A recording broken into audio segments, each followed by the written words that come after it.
y estamos descubriendo nuestro perfil ministerial. Y al hablar del perfil ministerial estamos hablando acerca, ese es un acróstico, no sé si me puedes poner ahí el acróstico. Percibe el llamado de Dios, examina tu temperamento, revisa tus talentos, fluye con los dones del Espíritu, identifica lo que te apasiona, lee tu pasado y aprovéchalo. Y cada una de estas letras y de estos conceptos hemos desarrollado un tema para poder descubrir nuestro perfil ministerial. Y hoy vamos a estar hablando acerca de fluir con los dones espirituales. ¿Cómo operan los dones espirituales y cómo nosotros podemos ser activados en los dones espirituales? Y yo voy a tomar una cita en 1 Corintios capítulo 12, versículo del 1 al 11. Es una lectura larga, pero es importante que la leamos. Así que dice la escritura en el versículo 1: no quiero, hermanos, que ignoréis acerca de los dones espirituales. Sabéis que cuando erais gentiles se os extraviaba llevándoos como se os lleva a los ídolos mudos. Por tanto, os hago saber que nadie que hable por el Espíritu de Dios llama anatema a Jesús. Y nadie puede llamar a Jesús Señor sino por el Espíritu Santo. Ahora bien, hay diversidad de dones, pero el Espíritu es el mismo. Y hay diversidad de ministerios, pero el Espíritu del Señor es el mismo. Y hay diversidad de operaciones, pero Dios, que hace todas las cosas en todos, es el mismo.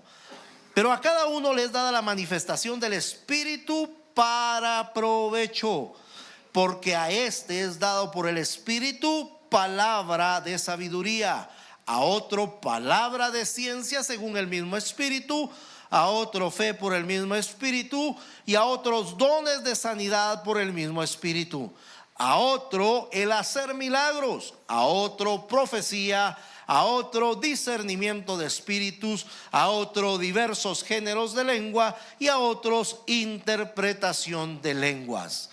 Pero todas estas cosas las hace uno y el mismo Espíritu, repartiendo a cada uno en particular como Él quiere. Amén. Aquí, estamos hablando acá en 1 Corintios 12 y se está hablando acerca del mover del Espíritu Santo. Se está hablando acerca de los dones del Espíritu Santo. Son 9 dones los que aparecen acá, y cada uno de esos dones representa los atributos de Dios. Y hoy vamos a descubrir cómo esos dones han operado dentro de la iglesia y ver que esos dones siguen operando dentro de la iglesia, y cada uno de nosotros puede ser un instrumento de Dios utilizado por Él para su iglesia, ¿sí? Porque leímos acá y primero dice que nadie ignore acerca de los dones. O sea, nos está invitando a que aprendamos, a que tengamos conocimiento, a que nos interesemos por el mover del Espíritu y la manera como el Espíritu opera. Así que dice, que no ignoremos esto. Pero más adelante dice que el Espíritu, que estos dones del Espíritu, Él los ha entregado para provecho. Eso significa para poderlos aprovechar dentro de la iglesia. O sea, para que nosotros hagamos uso de los dones del Espíritu y obtengamos el beneficio dentro de la iglesia. Y entonces Él da el listado. Pero hay una característica que vemos aquí.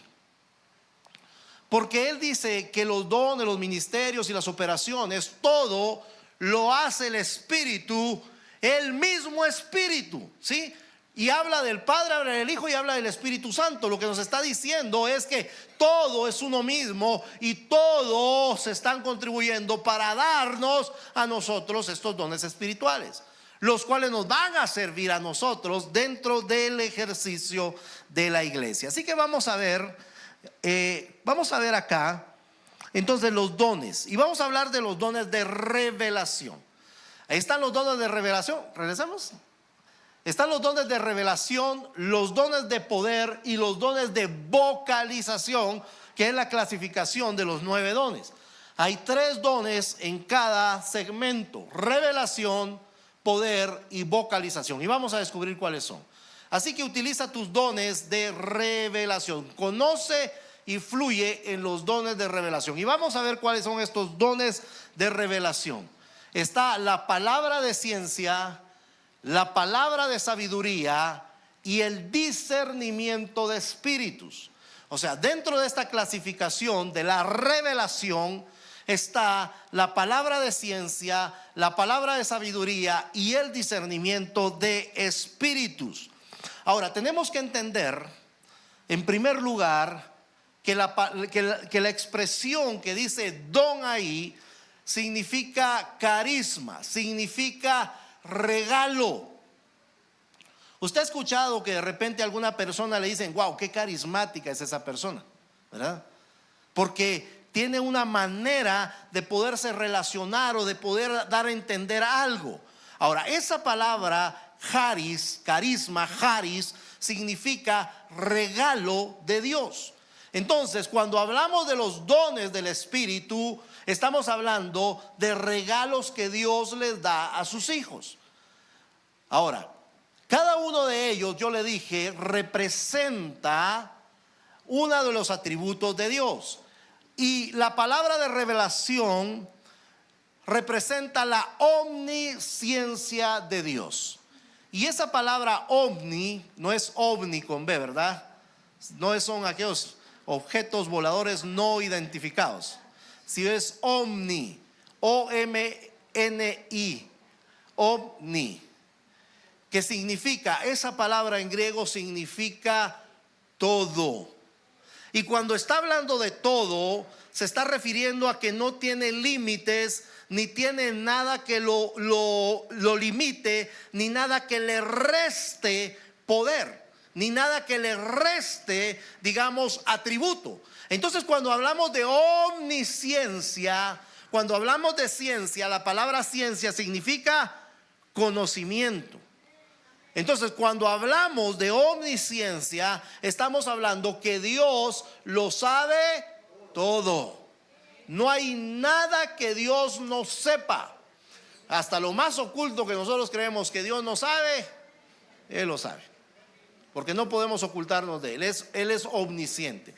Y estos dones, estos regalos de revelación, entonces nos revelan, nos dan esa omnisciencia de parte de Dios. Y lo primero que encontramos es la palabra de ciencia. ¿Y qué es la palabra de ciencia? Este don consiste en el diagnóstico correcto de las situaciones de una persona o una situación específica. Viene en forma de una palabra colocada en la mente, en el pensamiento, en una visión, en un sueño o en una voz audible. Esa ya va a ser la forma como nosotros percibimos la voz de Dios. Dios, algunos les habla a través de visiones, otros les habla a través de sueños, otros les habla de manera audible, otros leyendo las escrituras de manera visual, están viendo algo, una visión, etcétera. Pero Dios nos va a hablar. Pero lo que significa esta palabra de ciencia, entonces, es un diagnóstico de una situación o de una persona. Sin que usted conozca la situación o tenga antecedentes de la situación o tenga antecedentes de las personas, el Señor viene y revela una situación. Y en las escrituras nosotros tenemos varias situaciones de estas. Yo te voy a leer una y te voy a mencionar otra en el Nuevo Testamento. En el Antiguo Testamento, no voy a entrar a la lectura porque me voy a tardar más, pero en Génesis capítulo número 41, nosotros encontramos la historia de José. Cuando el faraón de Egipto, él recibe en sueños una revelación de parte de Dios, pero él no logra entender, no sabe lo que significa.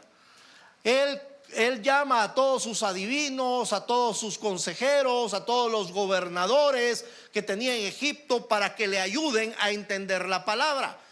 El sueño, él soñó, dice, 7 vacas muy hermosas, dice, pero que de repente aparecían 7 vacas muy flacas que se comían estas 7 vacas hermosas, pero de todas maneras no engordaban.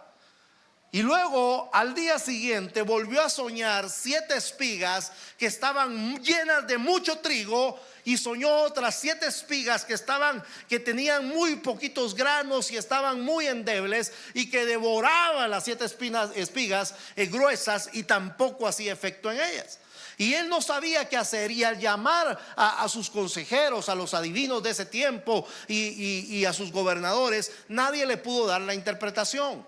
En eso el copero se recuerda que hace 3 años atrás él había recibido una revelación de un sueño que había tenido ahí en la cárcel, y ahí estaba José, y entonces lo mandan a llamar, y José le interpreta. Y esa interpretación es una palabra de ciencia que el Señor le está dando, porque entonces le dice a Faraón: los 2 sueños que estás teniendo son lo mismo, significa lo mismo, y Dios te lo está enseñando y te lo está dando a ti, y te está diciendo: lo soñaste 2 veces, porque quiere decir que esto es consistente, muy serio, y que pronto va a acontecer. Y él le dice: las 7 vacas y las 7 espigas gruesas y gordas que tú ves son 7 años de abundancia.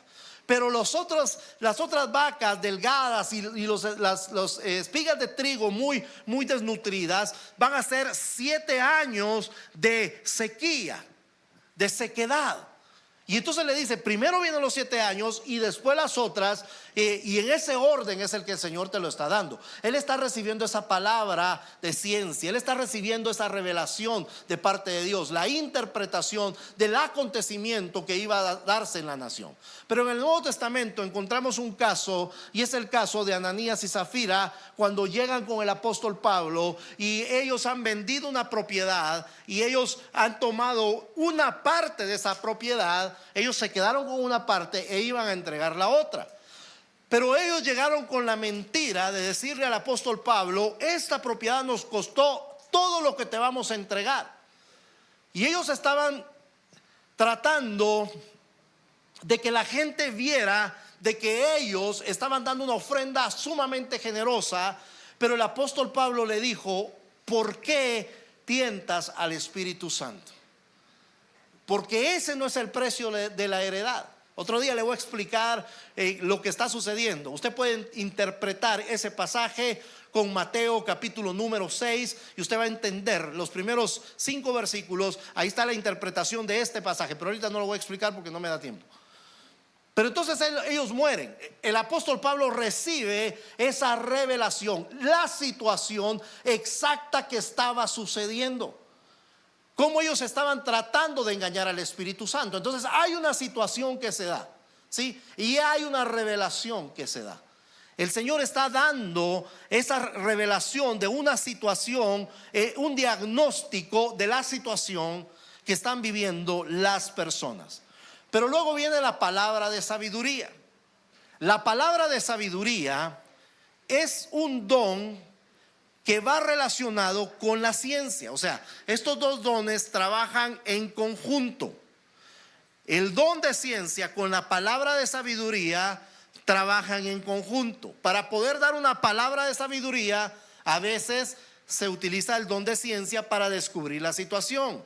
Otras veces no, porque alguien nos cuenta una historia y viene la sabiduría para dar el consejo. Entonces, la palabra de sabiduría nos da la dirección de lo que hay que hacer con la información recibida, ¿sí?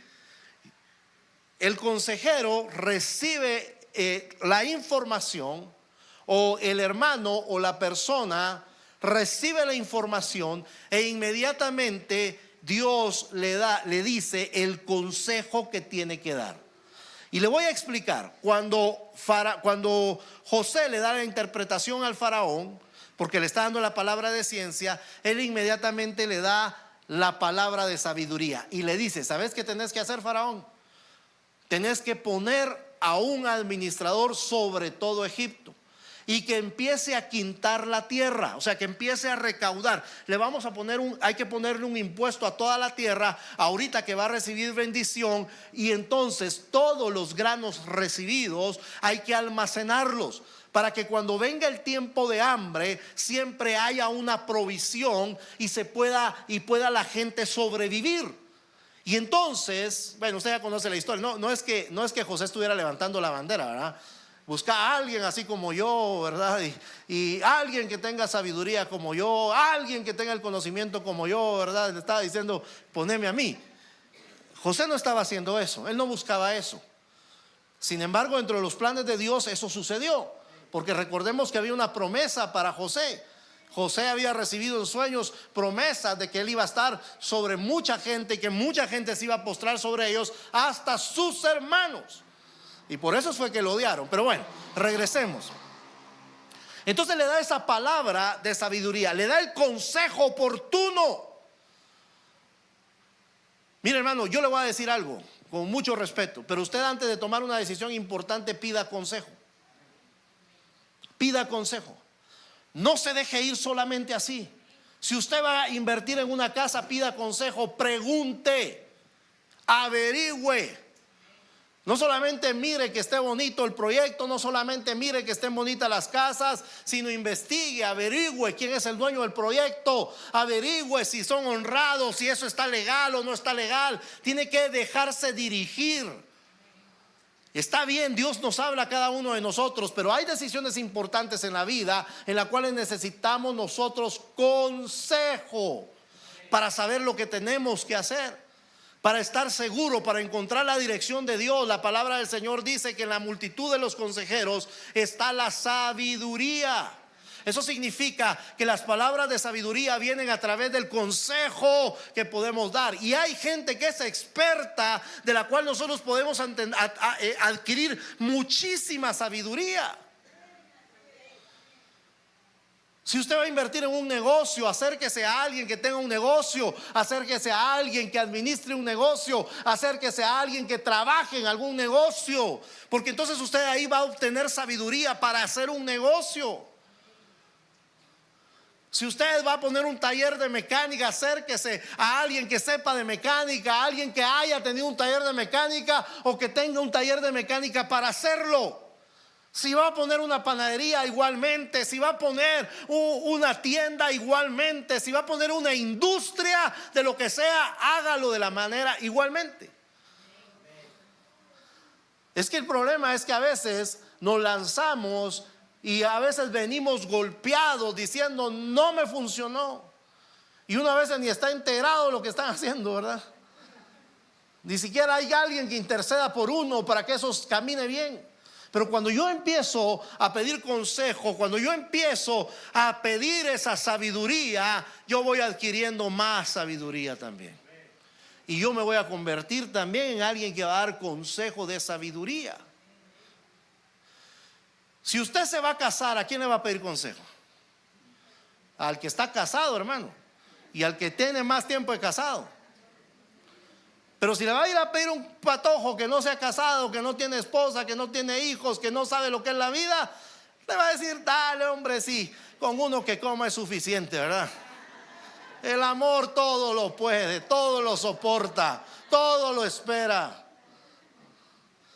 Sí, pero con amor no va a comprar a la tienda, ¿verdad? No le voy a decir al tendero, denme una libra de azúcar y le pago con todo mi amor.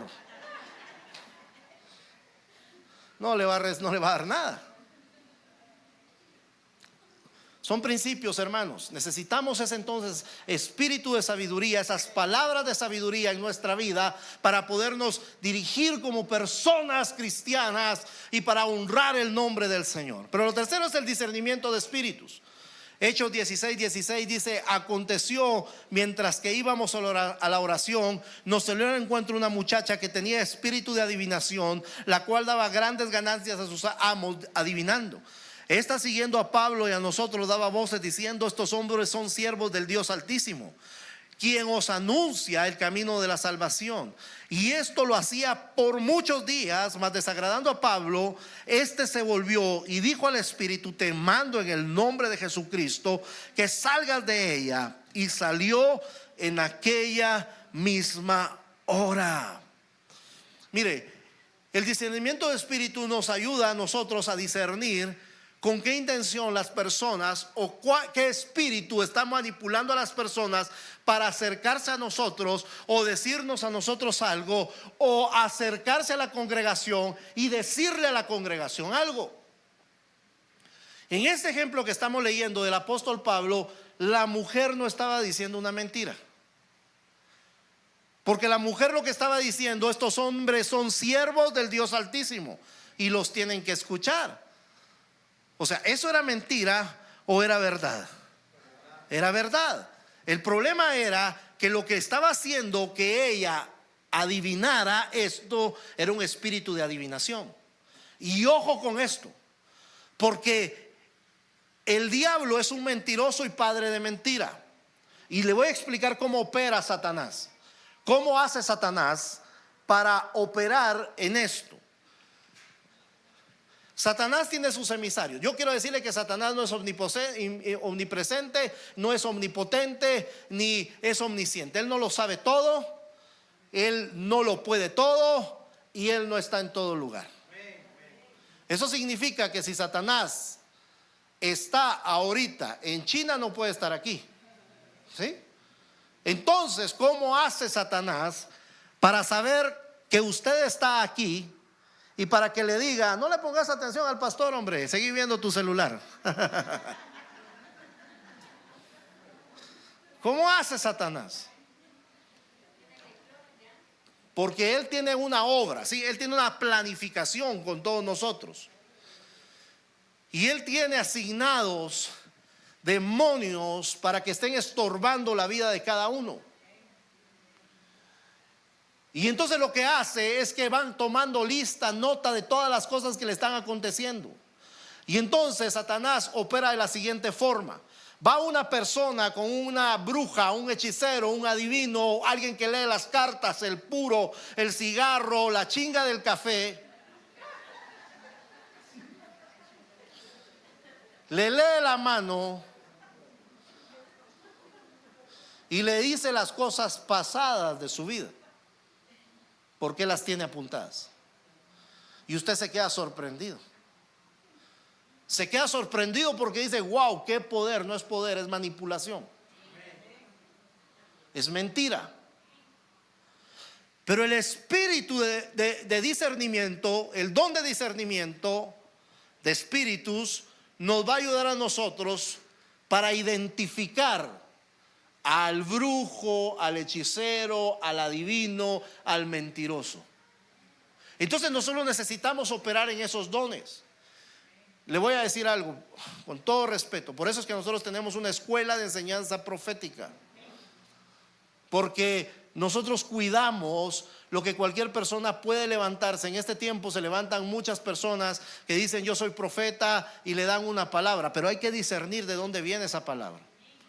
¿Cuál es la fuente de esa palabra? Si la fuente es el Espíritu Santo o si la fuente está siendo un espíritu de adivinación.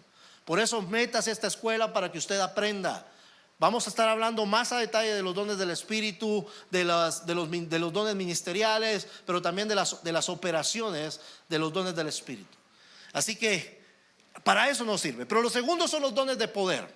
Los dones de poder, que son el don de fe, el don de sanidad y el don de milagros. Estos representan la omnipotencia de Dios, el todo poder de Dios, que para Dios todo es posible. Y el primero de ellos es la fe. La fe, el don de fe, es un don que se activa dentro de las personas para que sucedan cosas sobrenaturales, cosas que no son normales. Y el don de fe a veces opera en la persona que va a hacer el milagro, o que va a estar orando, o puede operar en la persona que va a recibir. Yo tengo dos lecturas acá, pero voy a leer solo una. En Hechos capítulo 17. Está Hechos 14, donde los apóstoles Pedro y Juan levantan a una persona. Le dice: no tenemos oro, no tenemos plata, pero lo que tenemos, la fe que tenemos, el poder de Dios que tenemos, te lo vamos a dar. Y lo levanta. Pero mire cómo opera en Pablo. Lucas 17. Hechos 14, Hechos 14, 8. Lucas 17 es el otro pasaje. Dice: y cierto hombre de Listra estaba sentado imposibilitado de los pies, cojo de nacimiento, que jamás había andado. Este oyó hablar a Pablo, el cual, fijando los ojos en él y viendo que tenía fe para ser sano, o sea, Pablo lo mira y él observa al hombre y ve que tiene fe para ser sano. Entonces le dijo a gran voz: levántate derecho sobre tus pies. Y él saltó, dice, y anduvo. Entonces vemos ahí el espíritu de fe, el don de fe operando. Es una fe sobrenatural donde se van a operar milagros. Pueden ser milagros de sanidad, puede ser cualquier clase de milagro, pero se va a efectuar un milagro. Pero también está el don de sanidad. Y creo que esto es más fácil de que nosotros lo podamos entender, porque este don se mueve o es otorgado a personas que se mueven este don de sanidad. Cuando hay una campaña evangelística, normalmente se mueven los dones de fe, sanidad y milagros. Por eso usted ve que cuando hacen esas campañas, ahora ya no se hacen mucho, pero yo recuerdo cuando venía Gigi Ávila y se le llenaba el estadio y la gente era sana y la gente que iba en silla de ruedas se levantaba. Yo era muy niño cuando eso pasaba y uno se quedaba sorprendido. ¿Por qué? Porque estos dones trabajan en conjunto. Y el don de sanidad, entonces, es esa fe sobrenatural operando sobre una enfermedad para que sea sana. Y aquí tenemos un ejemplo. Es el ejemplo de Hechos 3, 4 al 7. No se lo voy a leer, sino que es cuando Pedro y Juan van a la hora de la oración, y al entrar por la puerta que se llamaba La Hermosa, encontraron a aquel hombre que estaba paralítico y entonces lo sanan.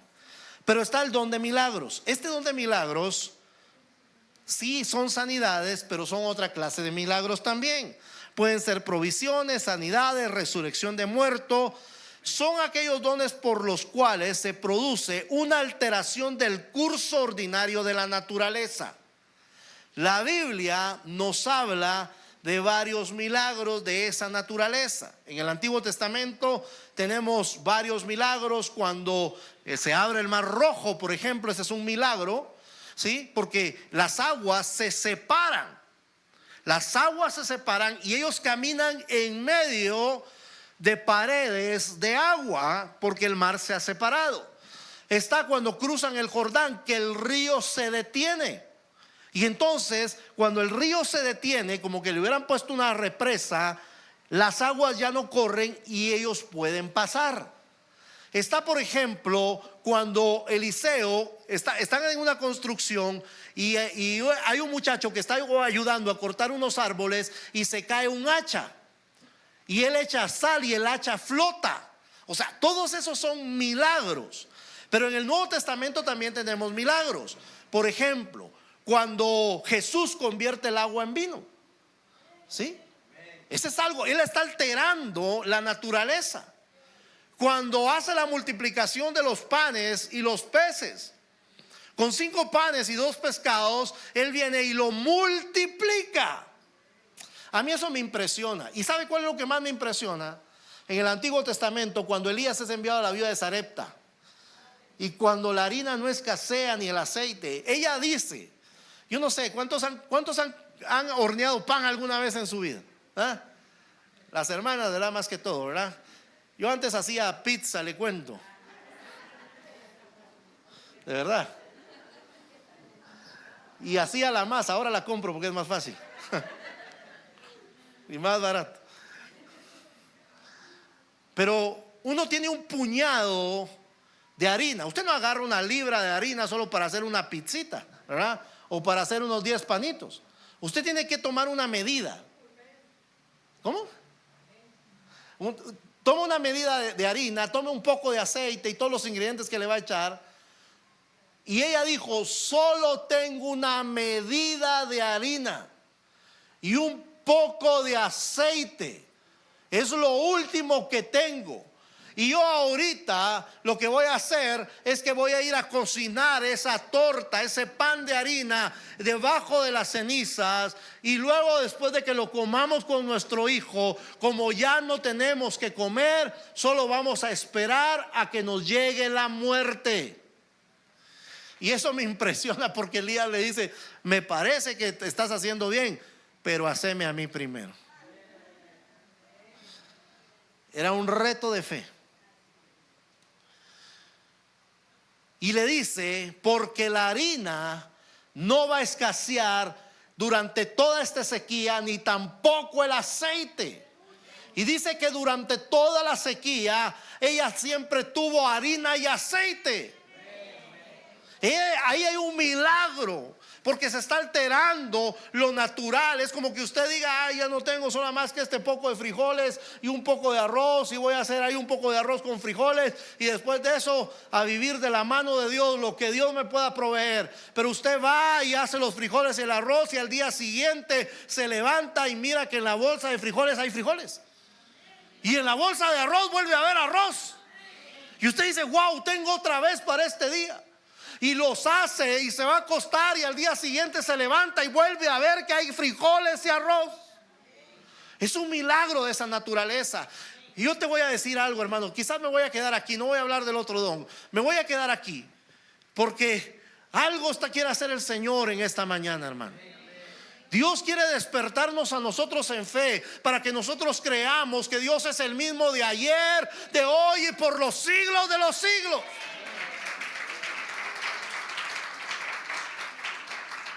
¿Sabes qué me martillaba el Señor hace unos días en el corazón? Me decía: yo soy poderoso, yo tengo el poder. ¿Por qué solo creen ustedes que yo puedo sanar un dolor de cabeza, un dolor de estómago, o que puedo sanar las cosas que ustedes no ven físicamente? ¿Acaso no puedo hacer yo crecer un miembro, un brazo o una pierna? Pero para eso se necesita fe. Para creer que Dios puede restaurar un brazo, que a alguien que no tenga un brazo le crezca, se necesita fe. Pero yo quiero decirte algo: Dios tiene el poder para hacerlo. Lo que nosotros necesitamos es despertarnos en fe, hermano. Que nuestra fe se active, que estas sanidades, que estos milagros nosotros sepamos que están vigentes en este tiempo. No caducaron, no fueron para ayer, no fueron para antier, es para ahora y para el futuro también. Dios es poderoso, hermano. Dios puede hacer que tu cuerpo sea restaurado.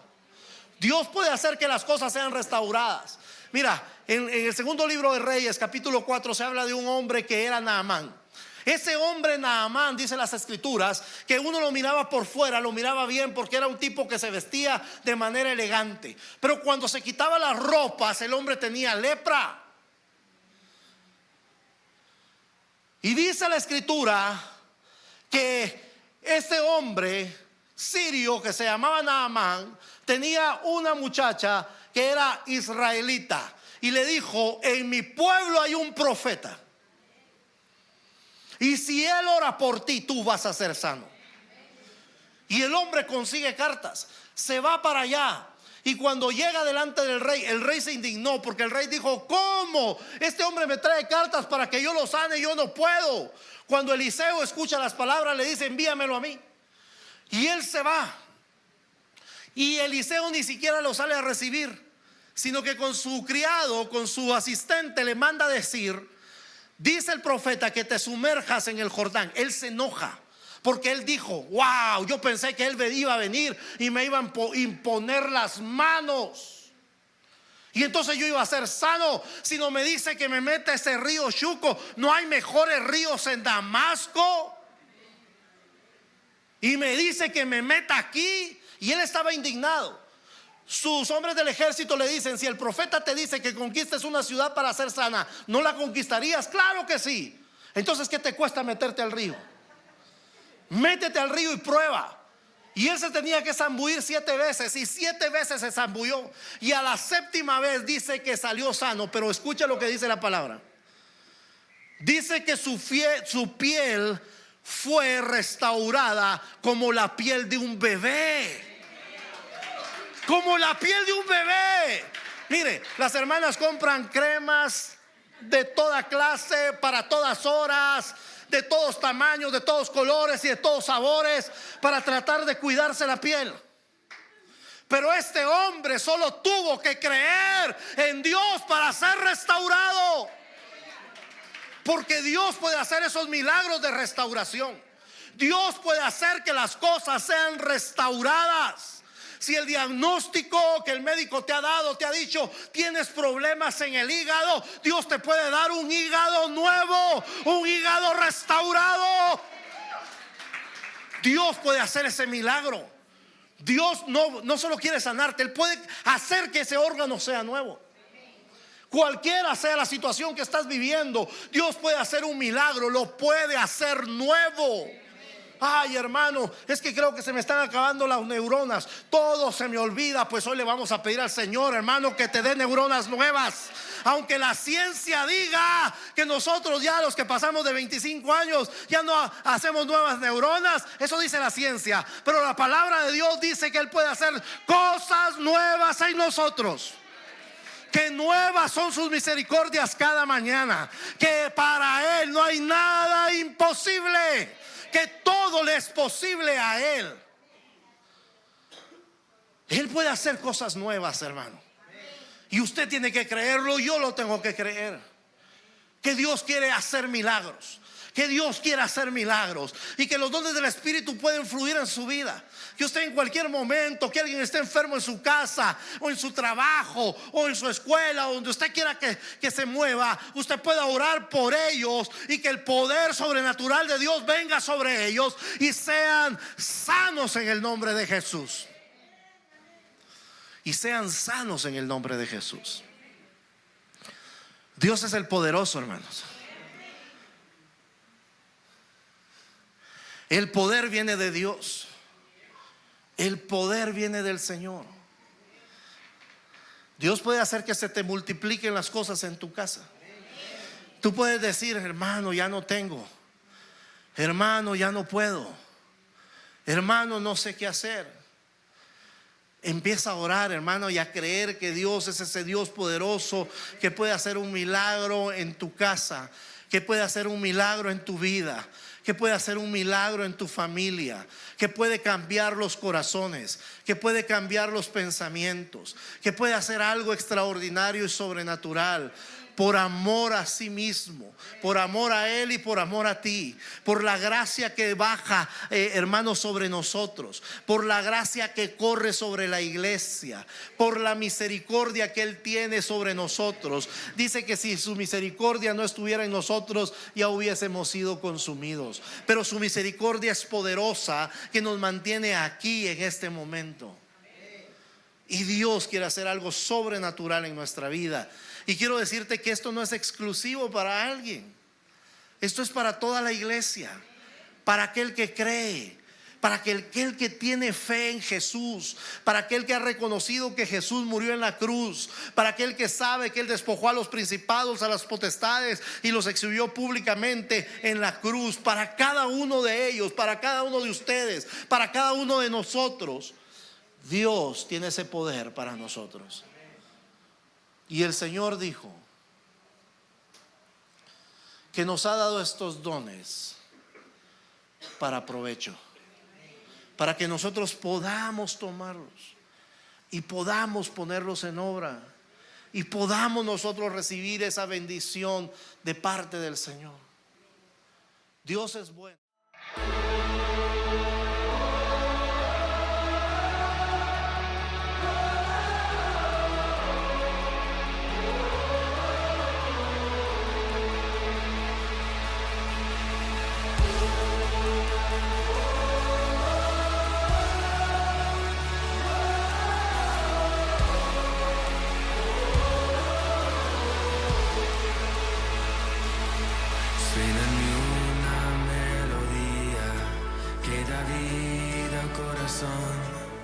Se levanta como un himno que arde en mi interior. Todas las generaciones levantando una voz. Cada hijo y cada hija cantarán no te